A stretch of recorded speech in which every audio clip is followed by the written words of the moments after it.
All right, golfers. I hope you're enjoying having a good spring right now, shooting all-time low scores. But last time covered why your range game, your practice game doesn't transfer to the course. And I just want to briefly cover how to transfer your range game to the course. So number one, what we can do is we can play more.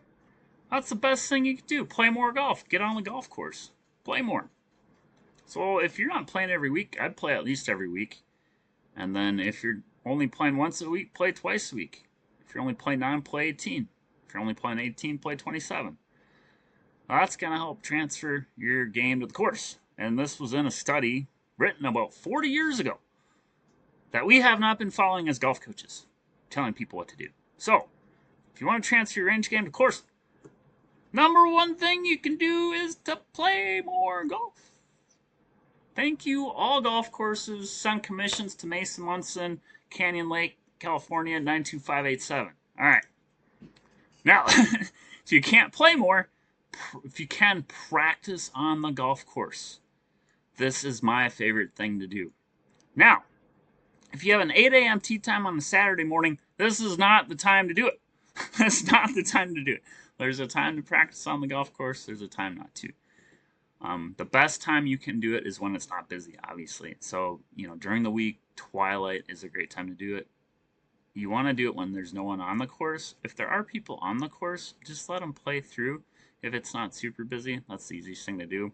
And what does this look like? It's just, hitting a couple extra shots, trying different things, going to where you're struggling with and hitting, maybe a hole you struggle with. Work like a tee shot, hit 5 different balls from that tee shot. If there's a hole you struggle with, go practice the hole over and over again. Try different ways to play it. My favorite thing to do is work on short game, so inside 100, hitting different wedge shots. Just the thing is, you're getting different looks. It's not the same thing, same target, same lie every time. So that's my favorite thing to do is go practice on the golf course, get different targets. You're hitting onto real greens where you're gonna see the real reception of the greens and the real spin and everything that's going on out there.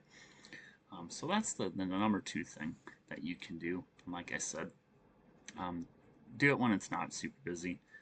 Easier if you're on a private course because you're going to have pretty much every day, usually in the afternoon. It's not super busy. Public course, it's a little harder, but definitely you can get kind of Monday through Thursday twilight.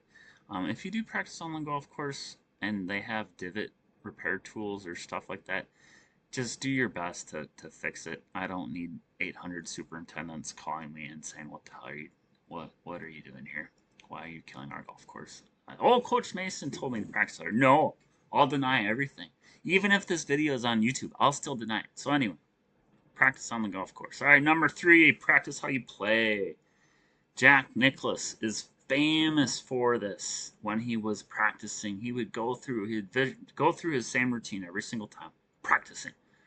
He'd visualize his shot. He'd go through his routine. He'd hit his shot. Pick a ball. Visualize the shot. Go through his routine. Execute the shot. Tiger Woods doesn't do this because he didn't have to. He hit 1,000 shots a day. That was his goal. Hit 1,000 shots a day. So if you can hit 1,000 shots a day, by no means do you have to go through your routine. Go ahead. I bet you'll be way better in a week if you hit 1,000 shots a day. So practice how you play. Go through your routine. Visualize the golf shot. Definitely a great way to do it.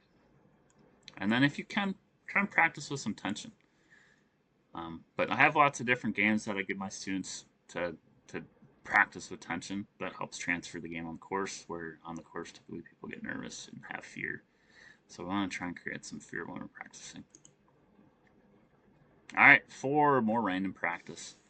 This is why I have people practice on the course. It's easier to do that, but more random practice, hitting one shot there, one shot there, one shot to a different target, one shot to another target, switching out your clubs, not hitting the same club for 20 balls and getting in a groove. Taking little mini breaks when you can.